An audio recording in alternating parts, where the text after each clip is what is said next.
Marcos capítulo 15, no versículo de número 21.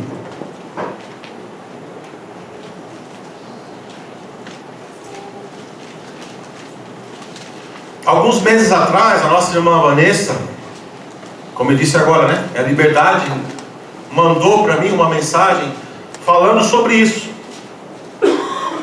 Ela me disse ali, né, com poucas palavras, que ela tinha um interesse,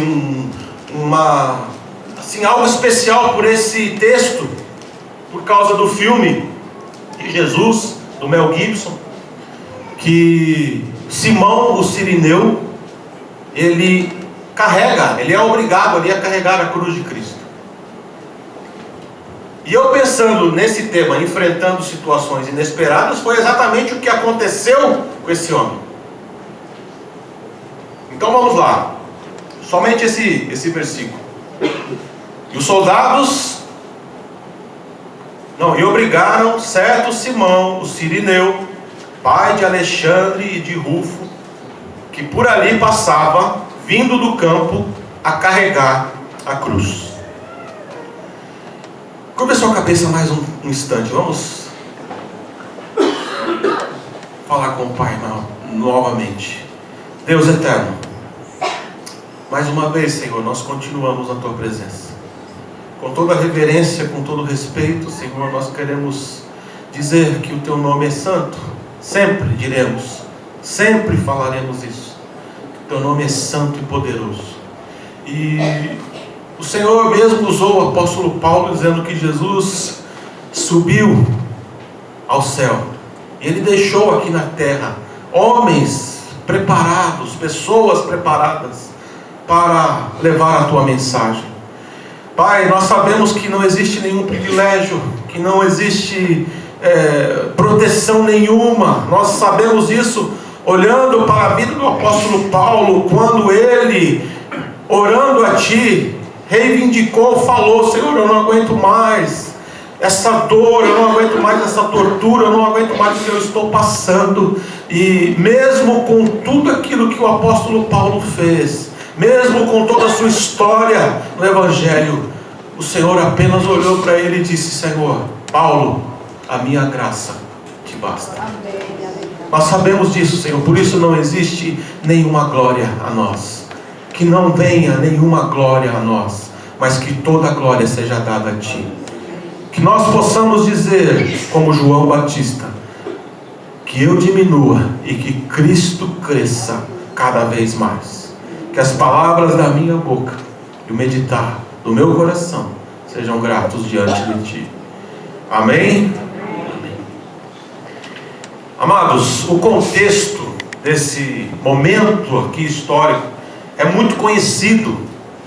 Se você voltar aí algumas páginas, eu escolhi esse texto hoje exatamente porque nós vamos participar hoje da mesa. Então vamos pegar aqui a partir do momento em que Jesus, ele chama ali os seus apóstolos, ele antecipa uma refeição da Páscoa. Eu vou falar isso logo mais. E depois da refeição da Páscoa, eles vão para o Monte das Oliveiras, e eles começam a orar ali. Os discípulos cansados dormem. Alguns dizem que eles beberam muito vinho e sentiram sono. Outros dizem que o ser humano é assim mesmo, não aguenta orar, não tem essa firmeza na oração. E os discípulos eram homens como nós somos, falhos, e Jesus estava ali. E o texto de João vai dizer que o Senhor naquele momento suou, do seu suor saía gotas de sangue. Cientificamente isso é possível, já pessoas pesquisaram sobre isso. Mas enfim, Jesus estava passando ali uma agonia como homem. E naquele momento os guardas chegam ali, e a cada evangelista fala de um detalhe, um completando o outro ali no seu relato. E as coisas foram acontecendo. Jesus é preso, vai diante de Herodes, vai diante de Pilatos, e a sentença vem, ele é chicoteado e passa por tudo aquilo que nós já falamos aqui várias vezes, e é colocado é colocada em sua cabeça uma coroa de espinhos, e ele sai pelas ruas de Jerusalém, carregando a sua cruz. Alguns historiadores dizem que era apenas uma parte da cruz, outros dizem que era uma cruz completa, porque a questão não era costume romano fazer essa via, chamada via cruz, não era costume. As sentenças, elas vinham, e o bandido, aquele que era considerado traidor de Roma, era crucificado. Esse costume começou praticamente no período de Júlio César, pouco antes de Júlio César, bem antes de Cristo. E os romanos, eles faziam isso para assustar os seus opositores, os seus inimigos. E aquilo que aconteceu com Jesus foi inusitado, não era comum acontecer aquilo, fazer com que o suposto condenado carregasse a sua cruz. Então, queridos, o texto vai nos mostrar que no momento em que Jesus estava fazendo ali, caminhando, chegou um determinado momento daquela caminhada, que um soldado romano olhou, Jesus caiu, um soldado romano olhou para Simão e deu uma ordem a ele: olha, você carrega essa cruz, pode carregar. E foi uma situação que ele não estava esperando, saiu fora daquilo que, vamos pensar em Simão. É claro que ele, quando saiu de casa pela manhã, ele jamais imaginaria que iria acontecer isso com ele, jamais. Saiu fora daquilo que nós planejamos durante o dia. Quando nós acordamos, a maioria das pessoas tem ali um plano. Tem um plano: eu vou fazer isso, vou lavar o carro, vou cuidar da casa, e de repente algumas coisas acontecem que nós não esperamos. Agora, o que eu quero chamar a atenção de vocês é qual é a minha reação, como eu reajo. Vamos falar disso um pouquinho mais para frente. Quem era Simão? Quem era esse homem? O Evangelho de Marcos, ele não dá muita referência, não. Ele diz apenas que ele era pai de Alexandre e Rufo. Cirene era um lugar, um vilarejo, que, se você pegar o mapa hoje, olhar para a Líbia, no continente africano, ficava ali. Ali existia uma comunidade judaica, que é citada no livro de Atos, que era chamada Comunidade dos Libertos. Então existia ali uma comunidade judaica, e provavelmente Simão, o Cireneu, pertencia a essa comunidade de judeus do vilarejo ali de Cirene. E ele estava, como muitos judeus espalhados pelo mundo, desde aquela época. Por quê? Por causa do exílio e outras questões históricas que aconteceram com os judeus, eles se espalharam pelo mundo e foram fundando comunidades em vários lugares. E o relato bíblico diz que na época da Páscoa, muitos judeus vinham de vários lugares para Jerusalém, e a população de Jerusalém, ela dobrava, ela crescia muito. E o que dá a entender, queridos, é que o comércio ficava naquele período muito forte em relação à Páscoa e às principais festas do judaísmo. E Simão estava ali, naquele momento, se preparando para participar da Páscoa. A celebração da Páscoa, que nós conhecemos, que a partir do livro do Êxodo, ali no capítulo 12, Qual o significado da Páscoa? Pensando na ceia, relembrando, rememorando, qual foi a ordem de Deus lá no Egito para o povo de Israel? Na última praga, antes da última praga, você vai ler em Êxodo capítulo 12, a ordem de Deus foi: olha, eu quero que vocês peguem um cordeiro ou um cabrito e imolem, tirem o sangue desse cordeiro e passem nos umbrais das casas, das portas das casas que vocês moram, porque à meia-noite o Senhor vai passar, ou o anjo do Senhor, dependendo da tradução, e ele vai olhar para o sangue que está nos umbrais, e ele vai passar direto e vai entrar na casa dos egípcios. É claro, queridos, que o trabalhar de Deus é cheio de símbolos, é cheio de, vamos pensar, de rituais. O Senhor preparou isso, por quê? Exatamente por causa da memória.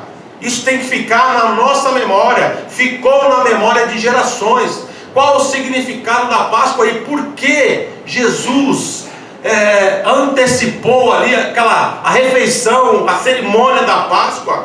Tudo tem a ver com Jesus. O que significou a Páscoa para os judeus? O que Deus estava fazendo naquele momento? Olha, eu estou tirando vocês da escravidão, estou tirando vocês das trevas, simbolicamente, estou tirando vocês de um tempo ruim para um novo tempo. Vocês vão viver um novo tempo. E a morte de Jesus, o que significa para nós? A morte e a ressurreição. E aí, quando nós trazemos isso para o cristianismo, vamos dizer assim, todo esse simbolismo, ele se torna, você faz essa relação, essa volta ao Antigo Testamento, e faz sentido para nós. Por quê? A palavra do Senhor diz que o Cordeiro de Deus, o verdadeiro Cordeiro de Deus, aquele que eu sempre tenho falado aqui, que somente para aqueles a quem o Espírito Santo de Deus revela, tem a total compreensão de quem é Jesus, de qual foi por que ele veio, a sua função, quem é Jesus como sacerdote, quem é Jesus como profeta, quem é Jesus como rei. Somente para aqueles a quem o Espírito Santo de Deus revela. Jesus mesmo, quando esteve aqui conosco na terra, andando pelas ruas de Israel, da Palestina, por várias vezes ele se encontrou com pessoas que não tinham a noção de quem ele era.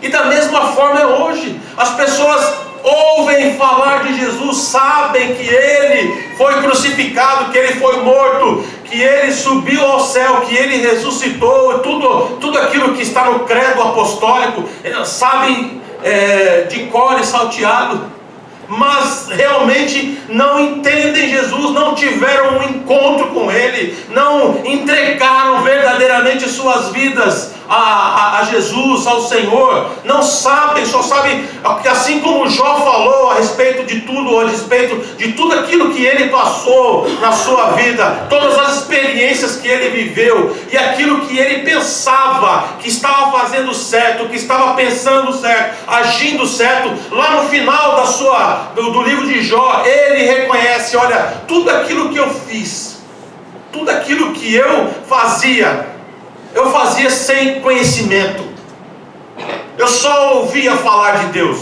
mas agora, depois do sofrimento, depois de toda essa experiência que eu passei, agora eu conheço o Senhor, é de andar com Ele, é de andar com Ele.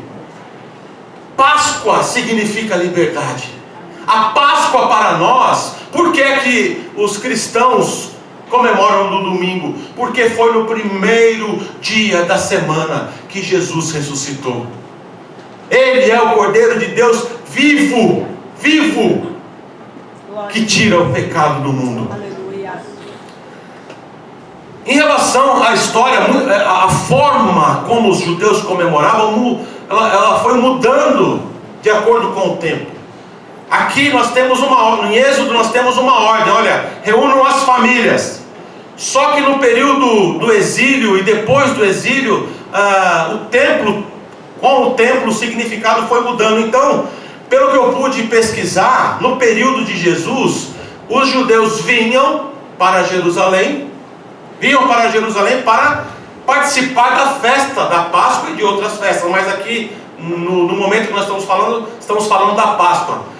E eu comentei aqui em algumas oportunidades que a maioria dos judeus do primeiro século, e durante um bom tempo da história, eles tinham praticamente duas roupas. E a roupa que era usada, que a maioria dos judeus usavam para comemorar a Páscoa, era uma roupa de linho branco. A maioria das pessoas tinha essa roupa. E quem não tinha, existiam nos tanques de Jerusalém as pessoas que lavavam as roupas para que elas ficassem brancas, porque não poderia entrar na comemoração ali no templo. É claro que não dava para todos participarem, muitos ficavam de fora, mas a maioria iam para a festa da Páscoa com vestes brancas. É por isso que em vários locais da Bíblia nós vemos essa simbologia, essa analogia às vestes brancas. Jesus fala sobre vestes brancas exatamente para a igreja de Laodiceia. Por que é que vocês não compram de mim vestes brancas? Eu tenho vestes brancas. O que significa nessa simbologia das vestes brancas, queridos? Significa santidade, santificação. Você vai ver em Apocalipse que o João, ele vê homens com vestes brancas. Em várias visões, pessoas que têm visões do Senhor, do céu e de tudo aquilo que é do mundo espiritual, elas veem vestes brancas, significa vestes brancas. Em uma outra oportunidade aqui eu vi uma moça que mora nos Estados Unidos, que é parente da Maísa, e o Senhor mostrou que ela estava simbolicamente com vestes brancas, andando na presença de Deus. Irmãos, o que Deus eu estou falando exige, mas muitas pessoas olham para Deus como um tirano. Muitas pessoas olham para Deus e tem aquela imagem medieval de um velho barbudo sentado num trono, apontando os seus pecados, e Deus não é assim. Mas o que é que Deus quer de nós? O que é que Deus quer de nós? O Senhor quer mudança. O Senhor quer mudança. O Senhor não quer que nós fiquemos da mesma forma, porque a santificação é um processo longo, é longo em nossas vidas, mas ele é diário, é dia a dia. O Senhor quer que nós sejamos assim, que nós estejamos perante Ele com vestes brancas, com mãos limpas, com o coração puro. Como buscar isso? É na oração, no modo de viver, é desejando, é pedindo ao Senhor: muda, Senhor, o meu jeito. Muda o meu jeito de ser, muda a minha maneira de falar, muda a minha maneira de pensar. Eu quero pensar como o Senhor pensa, eu quero agir como o Senhor age. Ah, mas isso é loucura, isso é difícil. Não é difícil, não é difícil. Por que Paulo, por várias vezes, em outras palavras, colocou isso para as igrejas? Que nós temos que ter os nossos pensamentos cativos a Cristo. Por quê? Porque na hora em que você entrar na presença de Deus, na hora em que você buscar, na hora que você pegar o teu instrumento para louvar a Deus, na hora que você ter a oportunidade de falar do amor de Deus, não somente aqui, mas para outras pessoas, o Senhor vai usar a tua vida com uma autoridade tão grande. Por quê? Porque as tuas vestes estão brancas, porque o teu pensamento é puro, porque as tuas mãos estão limpas. É por isso que o Senhor nos chama, porque a nossa obra, o nosso período aqui na terra é muito rápido. Estava conversando com a Esther ontem ainda, e eu disse: nós passamos rapidamente o que somos nós em relação ao universo, o que é o homem em relação ao tamanho do universo. Quem somos nós? A palavra do Senhor diz que se o Senhor virar o rosto, nós morremos.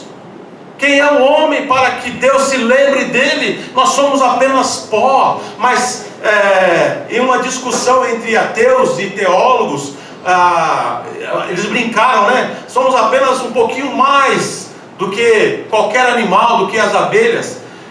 Mas o Senhor nos deu esse privilégio de ter consciência. O Senhor nos deu esse privilégio de ter vontade. Você pode ir para onde você quiser, onde você pode fazer o que você quiser. A única coisa que nós temos que prestar atenção é que todos nós prestaremos contas. Prestaremos contas dos lugares onde nós vamos, prestaremos contas das relações que nós temos com as pessoas, se nós somos falsos, se nós respeitamos, se nós não respeitamos, aquilo que nós fazemos, como nós ajudamos, o porquê nós ajudamos, como é a forma que eu adoro, como é a forma que eu entendo Deus, como é a forma que eu entendo a sua palavra, qual é a prioridade que eu dou para o reino de Deus em todos os aspectos. Tudo isso está sendo escrito, tudo isso está sendo escrito.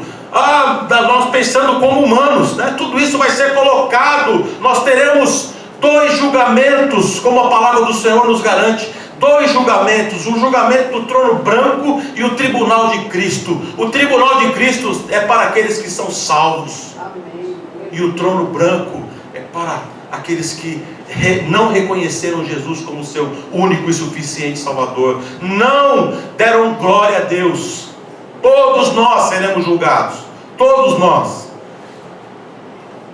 E na Páscoa, como eu estava falando sobre as vestes brancas, no período de Jesus, na festa com todo o povo, o sacerdote, ele pegava, imolava o cordeiro, o sangue era derramado sobre o altar, e ele pegava um isopo, que é vocês que já comeram milho verde, tem uma pazinha assim que fazem do próprio milho para colocar o sal. O isopo é mais ou menos aquilo. Pegava aquela planta e colocava no sangue e aspergia sobre aqueles que estavam perto. Talvez o sacerdote passava pelo meio e jogava o sangue, e era um privilégio aquele sangue cair sobre as vestes brancas dos judeus que estavam no templo. Simbolicamente, irmãos, o sangue do Cordeiro está caindo sobre as nossas vestes brancas. Todas as vezes que nós fazemos isso, todas as vezes que nós entramos na presença do Senhor, não somente quando nós lembramos da sua morte e ressurreição, mas todos os dias nós temos que recordar. Todos os dias, Martinho Lutero diz assim, olha, todas as vezes que você lavar o teu rosto, lembra do teu batismo. Lembra que você pertence a Ele, que você tem um dono. Mas eu não. Você tem sim, nós todos somos, nós pertencemos ao Senhor. Porque se você é a igreja, Ele disse, a igreja é minha, a igreja me pertence. Simão provavelmente estava se preparando para participar dessa celebração. Eu não sei se ele estava já com as suas vestes brancas, ou se estava com a sua veste de trabalho, mas que a sua veste branca estava preparada, estava. Nós não sabemos, irmãos, o que passava naquele coração. Nós não sabemos o que é que ele conversou com Jesus, se ele conversou com Jesus. Mas nós podemos imaginar que quando Jesus caiu com a cruz, e ele recebeu a ordem do soldado romano, olha, pega essa cruz aí, pega essa cruz. Provavelmente ele chegou perto de Jesus. Ele chegou perto de Jesus, e o sangue do Cordeiro tocou. Se ele chegou perto, o sangue do Cordeiro de Deus tocou nas vestes de Simão, e ele participou da Páscoa também antecipadamente. Ele não sabia a dimensão daquele momento. Para ele era uma situação inesperada. Ele não planejar, a viver aquilo, mas Deus preparou aquele momento. Deus preparou aquele momento. Eu pergunto a você, qual é a tua reação? Você está preparado? Você está preparada para situações inesperadas? Eu conversando com um amigo ontem, irmãos, ele me disse, me ajuda, eu não tenho essa preparação, eu fico perdido, eu não sei o que fazer diante do inesperado, você pode acordar, ir para o seu trabalho e de repente acontece alguma coisa que você não estava esperando. Qual é a tua reação? Você pode estar em algum lugar, como eu estava ali outro dia, e de repente chegar uma mensagem no teu celular: olha, o teu amado partiu, o Senhor levou. Como você está preparado para reagir em relação a uma situação como essa? Como nós estamos preparados? Porque isso pode acontecer com qualquer pessoa. Outro dia eu estava num curso, estava com nossos irmãos aqui, tudo bem, tudo certo. De repente, eu vou ao banheiro e a chave do meu carro sumiu, desapareceu. Até hoje, estava com o pastor Rafael, com o James Kidd, o Isaac ficou dormindo. Tem que falar, Isaac. No último dia, ele cansou, ficou dormindo. E fomos nós três, nós quatro, professor Célio. Estávamos lá. Irmãos, eu não sei, algo inexplicável, eu não esperava aquilo. Fui ao banheiro, coloquei a chave do carro aqui no bolso, andava com ela os 3 ou 4 dias que nós ficamos lá, 3 dias, eu fazia a mesma coisa, colocava a chave no bolso, não tinha como pôr o chaveiro, a chave era diferente, colocava aqui no bolsinho da calça jeans, e eu saí do templo, e fui ao banheiro, fiz um percurso curto, cheguei ali, no banheiro, eu escutei um barulho, e eu procurei minha chave, não achei mais. Ficamos ali muito tempo. As pessoas que iriam limpar aquele lugar, eu fiquei esperando. Nada de chave, nada. Até hoje a chave não apareceu. E aí, o que fazer? O que fazer? Liguei para o Alex. Falei: olha, eu estava a mais de 200 quilômetros. Falei: você pode fazer um favor para mim? Tem uma chave, a cópia, assim. Mas estava em oração. Não me desesperei. Não fiquei resmungando, porque só comigo.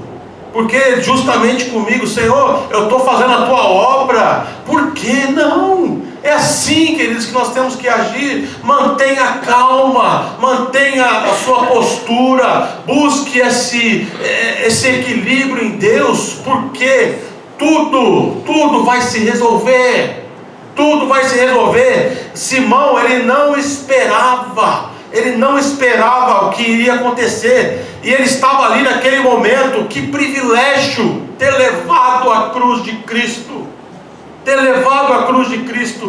e eu quero dizer para você nessa manhã, que todos nós temos uma cruz, todos nós temos uma cruz simbólica a carregar. Por isso que Jesus disse: quem quiser vir após mim, tome a sua cruz, negue-se a si mesmo e siga-me. Em uma outra oportunidade eu fiz aqui essa mesma pergunta: qual é a tua cruz? Qual é a tua cruz? Você e Deus sabe onde é o teu ponto fraco. Quem são as pessoas que o Senhor coloca ao teu redor, que estão próximas de você, que só te trazem problemas, pessoas que só te trazem desespero, dor, que você não tem prazer muitas vezes estar perto delas, mas o Senhor está dizendo: eu estou te dando forças, Eu estou te dando forças. Não despreze, não jogue fora, porque o Senhor Jesus fala: todo aquele que vem a mim, jamais eu lançarei fora. Por que que nós vamos correr das nossas responsabilidades? Por que que nós vamos serrar a nossa cruz? Porque vai chegar um momento, simbolicamente, que você vai ter que passar por outro lado, e você vai ter que colocar a tua cruz, e se você tiver cerrado a tua cruz, você não vai conseguir andar. São situações, queridos, que muitas vezes nós não esperamos. As cruzes que nós levamos, ou a cruz que cada um leva, nós temos que ser fortes, temos que ser, não vacilar, perseverar, porque somente aqueles que perseverarem verão a Deus. Somente aqueles que perseverarem vão entrar no reino do Pai, vão receber mansões celestiais que o próprio Jesus falou que está preparando. Não venha me perguntar detalhes, não, mas eu sei que o Senhor está preparando a minha vida, a tua vida, para que um dia nós estejamos com Ele. E nós temos que sim carregar a cruz que cada um tem. Nós não sabemos, queridos, se ele se tornou um discípulo de Jesus, mas pelo menos um de seus filhos, né, a gente supõe que se converteu. Paulo, no final da carta aos Romanos, cita Rufo, um tal de Rufo. Romanos capítulo 16, verso 13. Se a nossa vida, queridos, está nas mãos de Deus, eu não creio no acaso. Não foi por um acaso que Simão estava ali. Não foi por um acaso que aquele soldado deu aquela ordem. Eu não creio no acaso. Eu só creio no acaso para quem está longe de Deus, que está sendo pisado pelos homens, ou pisada pelos homens. Porque é isso que Jesus fala, que quando perde o sabor só serve para ser pisado, e muitas vezes não está percebendo que está sendo pisada, está andando com pessoas que não estão na presença de Deus. Tem essas pessoas como líderes, adoram essas pessoas, estão sendo pisadas e pisados junto com ele, mas não estão percebendo. Eu não creio no acaso, eu não creio no niilismo que Nietzsche um dia pregou, que tudo que acontece, que o universo é por um acaso, que a nossa vida é por um acaso, que morreu, acabou, então comamos e bebamos. Eu não creio, porque a palavra de Deus, o Senhor tem falado ao meu espírito e ao teu espírito, que Ele um dia vai cobrar, que Ele um dia vai nos mostrar o porquê que nós passamos pelo que nós passamos, o porquê que aconteceram tantas coisas. E geralmente, se você ler os evangelhos, todos os atos de Jesus, eles apontavam para alguém. Ele estava em um lugar para salvar, para curar, estava em outro para expulsar demônios, para aconselhar. Você quer viver o evangelho? Aprenda com Jesus. Aprenda com Jesus. Viva como Ele viveu. Até lá na cruz, uma de suas palavras, pensando em João e em sua mãe. Lá na cruz, queridos, olha que amor. Entre as outras frases que Jesus disse na cruz, Ele olha para João, que era novo, menino ainda, diz: olha, aí está a tua mãe. E olha para Maria e diz: aí está o teu filho. E o texto vai dizer que a partir daquele momento, Maria recebeu João em sua casa. E eles trilharam, continuaram a vida, seguindo. É assim que nós temos que fazer. Em nome de Jesus. Em nome de Jesus. Supere o inesperado. Haja usado pelo Espírito Santo quando as situações inesperadas acontecerem. É assim que nós temos que agir. O que Simão fez? Tudo bem, vou carregar. Pegou aquela cruz e levou até o ponto que estava determinado para ele levar. Carrega a tua cruz. Vamos carregar com força e confiando no Senhor. Que as palmas louvem ao Senhor.